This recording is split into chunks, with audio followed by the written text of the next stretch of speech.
بحافظ بس على كرامتي، وبعدين الناس الشر خربين البيوت كتير وعلى كل لون، اللي هوايتها تخرب بيت اي واحد متجوز، واللي فاتها قطر الجواز ونفسيتها تعبت وعاوزه اي راجل والسلام، سواء بقى متجوز ولا لا، المهم تكفي ذاتها. وانا مش هسمح بده ابدا، ولا هسمح لحد يدوس على كرامتي. في البداية نصلي على النبي، لان دي الحسنة اللي هتقعد لي وتقعد لكم ان شاء الله. وشجعوني بلايك وكومنت واشتراك ليصلكم كل جديد، فضلا وليس امرا. احمد سعاد. والنبي انا عسل يا اختي قمر، والله العظيم انا خسرت في البهدله دي، اللي زيي كانت قعدت في قصر. والله، بس اعمل ايه في قلبي، بحبه. وهو برضه ما كانش يحلم يتجوز واحده زيي، لا في جمالي ولا في حلاوتي، خد احلى واحده في العيله. سعاد سعاد، ايه يا احمد جاي؟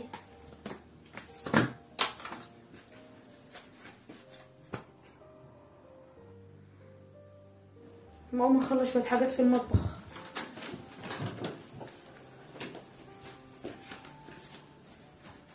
انا كويس الحمد لله.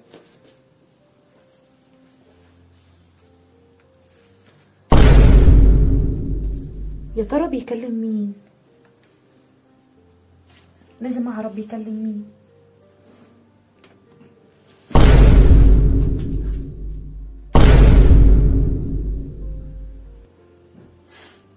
ايه شغل الاطفال ده؟ شغل اطفال ايه؟ انا كنت داخله اخد حاجه من الاوضه وخارجه.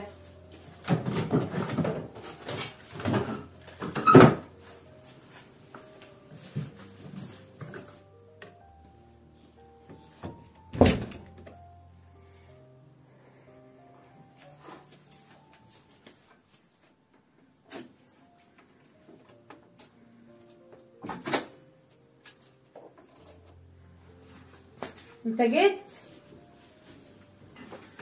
لا لسه.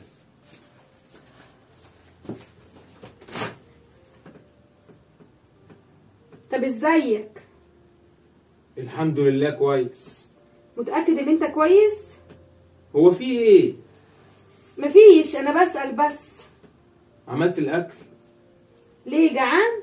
صبرني يا رب. يا حبيبتي هموت من الجوع، ربنا يهديكي بقى. 5 دقايق والاكل يكون جاهز.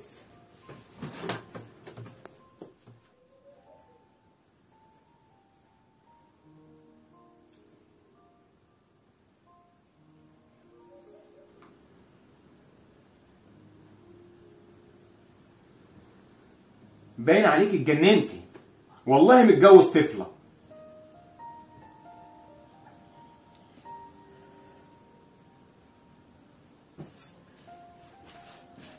وريني بتكلم مين.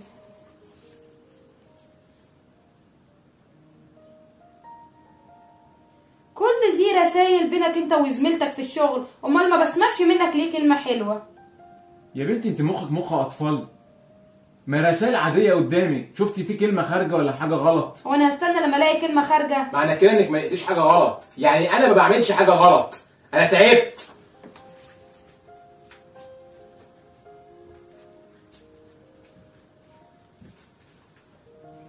راجع تجري قوي تاخد التليفون. ماشي يا احمد.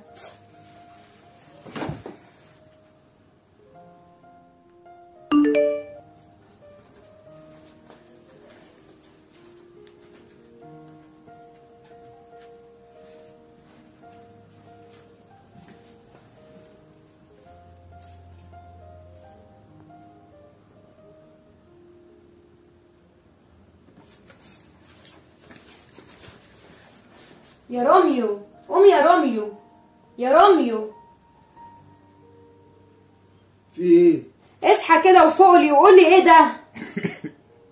موبايل. ما تجننيش وقول لي ايه ده؟ هو انت لسه ما اتجننتيش؟ مصحياني ليه؟ عايزه ايه؟ ايه اللي جوه الموبايل ده؟ ايه الكلام ده؟ كلام ايه؟ هاتي الموبايل ده. لا مش هديك قبل ما تفهمني. افهم انا الاول عشان اعرف افهمك. هفهمك انا. ايه الرسايل دي؟ رسايل ايه يا ستي؟ هاتي يا ست اشوف. ما تبص وشوف اهو. هبص على ايه يا ستي؟ دي رسايل عاديه. والله سيبيني انام بقى. لا ما تنامش. امال عايزه ايه دلوقتي؟ قول لي كلام زي اللي مكتوب ده. والله انت فايقه. ماليش دعوه، قول لي كلام زي اللي بيبقى مكتوب في الرسايل ده. حاضر، تحت امرك. ممكن حضرتك تسيبيني انام؟ تسلميلي، على دماغي، وانتي من اهله. انت بتقول ايه؟ بكلمك زي ما بكلم اي واحدة على النت. اطفي النور وسيبيني انام.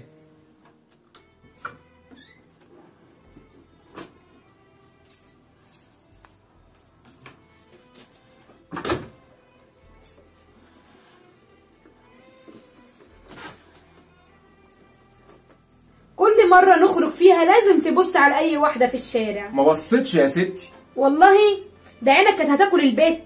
تهيألك انت عشان بس بتغيري عليا. اغير؟ امال ايه؟ بحافظ بس على كرامتي، وبعدين الناس الشر خربين البيوت كتير وعلى كل لون، اللي هوايتها تخرب بيت اي واحد متجوز، واللي فاتها قطر الجواز ونفسيتها تعبت وعاوزه اي راجل والسلام، سواء بقى متجوز ولا لا، المهم تكفي ذاتها.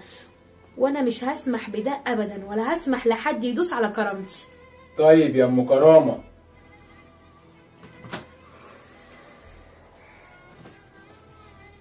انت بتمشي وتسيبني؟ ماشي. ايوه يا ماما، عينه زايغه، اعمل فيه ايه ومش عارفه امسك عليه غلطه. اصبري يا بنتي، غلط كده الطريقه دي، لو مش بيعمل حاجه غلط هيعمل عقل شويه. ما انا مش قادره وخايفه من اللي بنشوفه. يا بنتي مالكيش دعوه باللي بنشوفه بره، وركزي في بيتك وجوزك وبس. بلا بيت بلا زفت، انا لازم اتطلق. يعوض عليا ربنا في عقلك. امال لو ما كنتيش اجمل بنت في العيله كلها كنتي عملتي ايه يا بنت؟ ده احمد متجوز الملكه والامراي. بجد يا ماما انا برضو بقول كده. يبقى نفرح بقى ونعيش ايامنا. وليكي عليا لو مسكتي غلطه على احمد انا اللي هاجي واحاسبه. يلا يا بنتي ربنا يهدي سرك يا رب. خلي بالك من نفسك يا حبيبتي. يا رب يا ماما. ماشي يا حبيبتي، مع السلامه.